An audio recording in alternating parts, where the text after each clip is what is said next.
سورۃ المائدہ آیت نمبر 116۔ سورۃ المائدہ کا 16واں رکوع اور یہ سورۃ المائدہ کا آخری رکوع ہے۔ ارشاد فرمایا وَإِذْ قَالَ اللَّهُ يَا عِيسَى ابْنَ مَرْيَمَ، اور یاد کرو جب اللہ تعالیٰ فرمائے گا اے مریم کے بیٹے عیسیٰ، یعنی کل بروز قیامت اللہ تعالیٰ عیسائیوں کی توبیخ کے لیے اور انہیں شرمندہ اور رسوا کرنے کے لیے فرمائے گا یا عیسیٰ ابن مریم، اے عیسیٰ بن مریم، اے مریم کے بیٹے عیسیٰ، اَأَنْتَ قُلْتَ لِلنَّاسِ اتَّخِذُونِي وَأُمِّيَ إِلَٰهَيْنِ مِن دُونِ اللَّهِ، کیا تو نے لوگوں سے کہہ دیا تھا کہ مجھے اور میری ماں کو دو خدا بنا لو اللہ کے سوا؟ یعنی اللہ تعالی حضرت عیسیٰ علیہ السلام سے فرمائے گا اے عیسیٰ، کیا تو نے یہ بات لوگوں سے کہی تھی کہ اللہ کے سوا مجھے اور میری ماں کو خدا بنا لو، میری پوجا کرو، میری ماں کی پوجا کرو؟ اس خطاب کو سن کر حضرت عیسیٰ علیہ السلام کانپ جائیں گے، قولا اور عرض کریں گے سبحانک، پاکی ہے تجھے تمام نقائص سے اور تمام عیوب سے، تو پاک ہے، اور اس بات سے بھی تو پاک ہے کہ تیرا کوئی شریک ہو سکے، تیرا کوئی شریک نہیں، تیرے کوئی برابر نہیں، تیرے سوا کوئی الہ خدا معبود نہیں، تو اولاد سے پاک ہے۔ سبحانک، پاکی ہے تجھے، ما یکون لی ان اقول ما لیس لی بحق، مجھے جائز نہیں کہ وہ بات کہوں جو مجھے نہیں پہنچتی، یعنی جب کوئی تیرا شریک نہیں ہو سکتا تو میں یہ لوگوں سے کیسے کہہ سکتا ہوں؟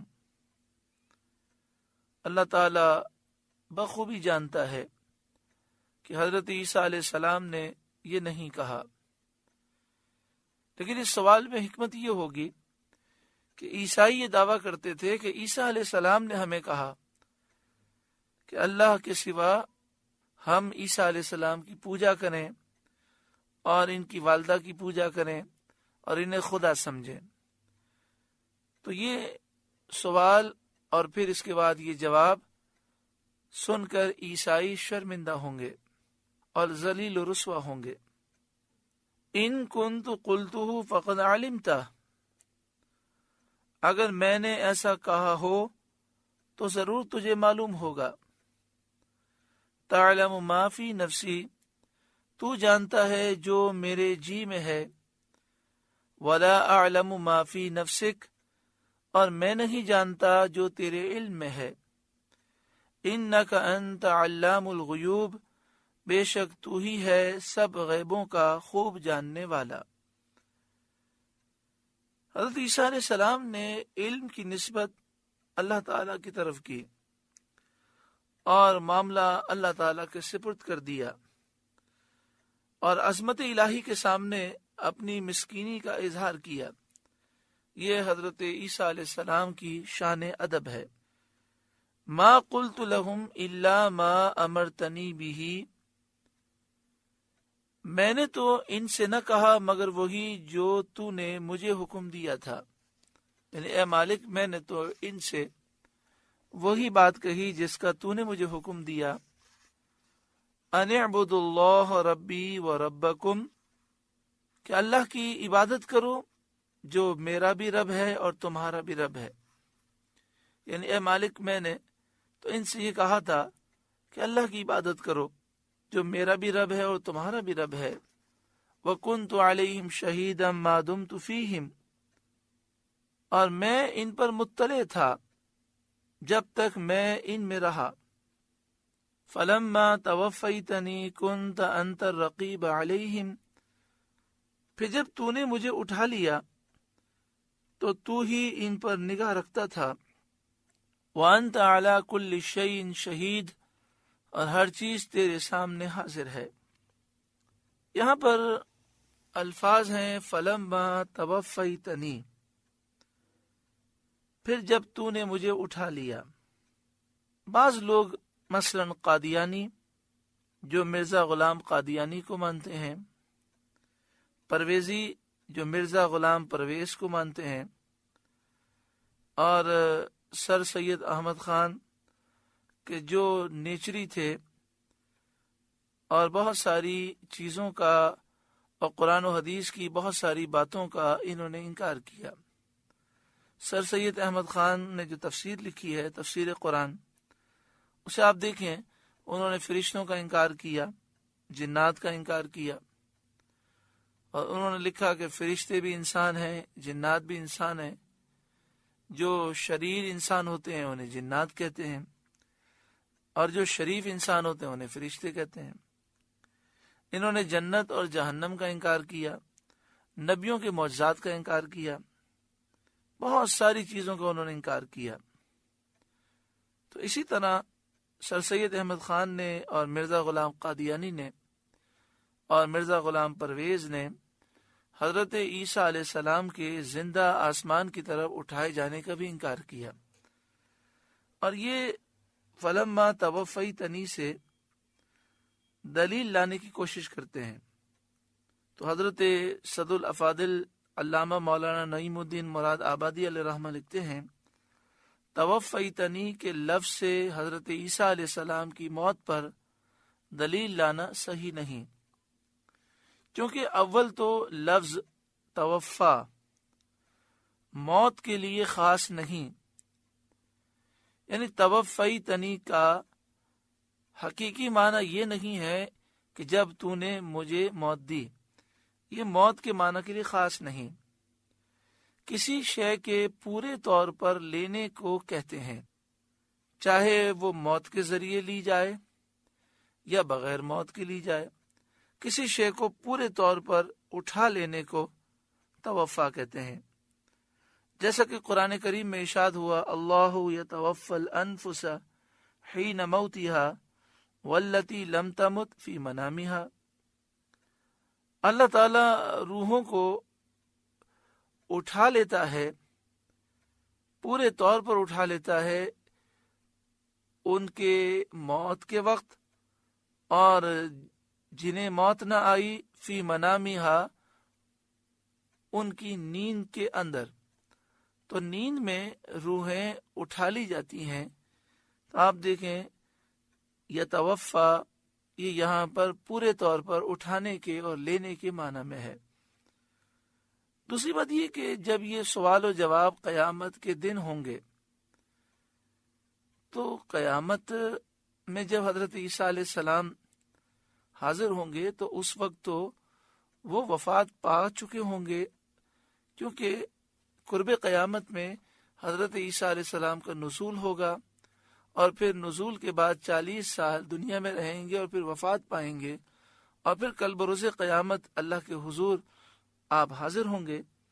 تو اگر لفظ توفا موت کے معنی میں بھی فرض کر لیا جائے، جب بھی حضرت عیسیٰ علیہ السلام کی موت نزول سے پہلے اس سے ثابت نہ ہو سکے گی، یہ ماننا پڑے گا کہ حضرت عیسیٰ علیہ السلام کی موت قیامت سے پہلے ہوئی، اور یہ تو ہر مسلمان کا عقیدہ ہے کہ کل نفس ذائقۃ الموت کے تحت ہر نبی نے موت کا مزہ چکھنا ہے، اور ایک آن کے لیے وہ موت کا مزہ چکھنا ہے۔ حضرت عیسیٰ علیہ السلام نے ابھی موت کا مزہ چکھا نہیں، قرب قیامت میں وہ نازل ہوں گے، 40 سال نبی اکرم صلی اللہ علیہ وآلہ وسلم کی شریعت کا پیغام عام کریں گے، اور پھر آپ کا وصال ہوگا۔ وَأَنْتَ عَلَى كُلِّ شَيْءٍ شَهِيدٌ، اور ہر چیز تیرے سامنے حاضر ہے۔ حضرت عیسیٰ علیہ السلام بخوبی جانتے ہیں کہ اللہ تبارک و تعالی ہر چیز کو جاننے والا ہے۔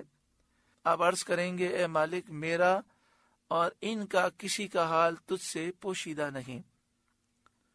آگے فرمایا، ان تعذبہم فإنہم عبادک، اگر تو انہیں عذاب کرے تو وہ تیرے بندے ہیں، وَإِن تَغْفِرْ لَهُمْ فَإِنَّكَ أَنْتَ الْعَزِيزُ الْحَكِيمُ، اور اگر تو انہیں بخش دے تو بے شک تو ہی غالب حکمت والا ہے۔ حضرت عیسیٰ علیہ السلام کو معلوم ہے کہ قوم میں بعض لوگ کفر پر اصرار کرتے رہے اور بعض لوگ ایمان کے شرف سے مشرف ہوئے، اس لیے آپ کی بارگاہ الہی میں یہ عرض ہے کہ ان میں سے جو کفر پر قائم رہے اور جن کا خاتمہ کفر پر ہوا، ان پر تو عذاب فرمائے تو بالکل حق اور بجا ہے اور عدل و انصاف ہے، کیونکہ انہوں نے حجت پوری ہونے کے بعد کفر اختیار کیا۔ اور جو ایمان لائے، اے اللہ اگر تو انہیں بخش دے تو یہ تیرا فضل و کرم ہے اور تیرا ہر کام حکمت ہے۔ ان تعذبہم فإنہم عبادک، اگر تو انہیں عذاب کرے تو وہ تیرے بندے ہیں، یعنی جن کا خاتمہ کفر پر ہوا انہیں عذاب دینا یہ بالکل حق، بجا اور عدل و انصاف ہے۔ وَإِن تَغْفِرْ لَهُمْ فَإِنَّكَ أَنْتَ الْعَزِيزُ الْحَكِيمُ، اور اگر تو انہیں بخش دے یعنی جو ایمان لائے تو بے شک تو ہی غالب حکمت والا ہے اور یہ بخشنا تیرا فضل و کرم ہے۔ قال اللہ هذا یوم ينفع الصادقین صدقهم، اللہ تعالیٰ نے فرمایا کہ یہ ہے وہ دن جس میں سچوں کو ان کا سچ کام آئے گا، یعنی یہ قیامت کا دن ہے۔ جو دنیا میں سچائی پر رہے ان کو ان کا سچ کام آئے گا، جیسے حضرت عیسیٰ علیہ السلام اور دیگر انبیاء سچائی پر قائم رہے، ان کا سچ آج قیامت کے میدان میں یقیناً کام آئے گا۔ لہم جنات تجری من تحتها الانہار خالدین فیہا ابدا، ان کے لیے جنتیں ہیں جن کے نیچے نہریں رواں دواں ہیں، ہمیشہ ہمیشہ ان میں رہیں گے۔ رضی اللہ عنہم ورضوا عنہ، اللہ ان سے راضی اور وہ اللہ سے راضی۔ ذالک الفوز العظیم، یہ ہے بڑی کامیابی۔ جو سچے ہیں اور سچ پر قائم رہتے ہیں ان کے لیے دنیا میں بھی کامیابی کی بشارتیں ہیں اور آخرت میں جنت کی بشارتیں ہیں، اور بہت بڑی کامیابی کی بشارت ہے۔ فرمایا اللہ ان سے راضی، وہ اللہ سے راضی، یہی بڑی کامیابی ہے۔ اللہ تعالی ہم سب کو یہ کامیابی نصیب فرمائے۔ للہ ملک السماوات والارض وما فیہن، اللہ ہی کے لیے ہے آسمانوں اور زمین اور جو کچھ ان میں ہے سب کی سلطنت۔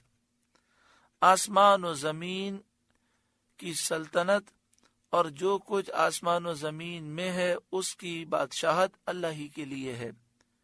وَهُوَ عَلَى كُلِّ شَيْءٍ قَدِيرٌ، اور وہ ہر چیز پر قادر ہے، سچے کو ثواب دینے پر بھی قادر ہے، جھوٹے کو عذاب فرمانے پر بھی قادر ہے۔ مسئلہ سمجھ لیں کہ اللہ تعالی کی قدرت کا تعلق ممکنات سے ہوتا ہے، قدرت ممکنات سے متعلق ہوتی ہے۔ جو چیزیں واجبات ہیں اور جو چیزیں ناممکنات ہیں ان سے قدرت تعلق رکھنے والی نہیں ہوتی۔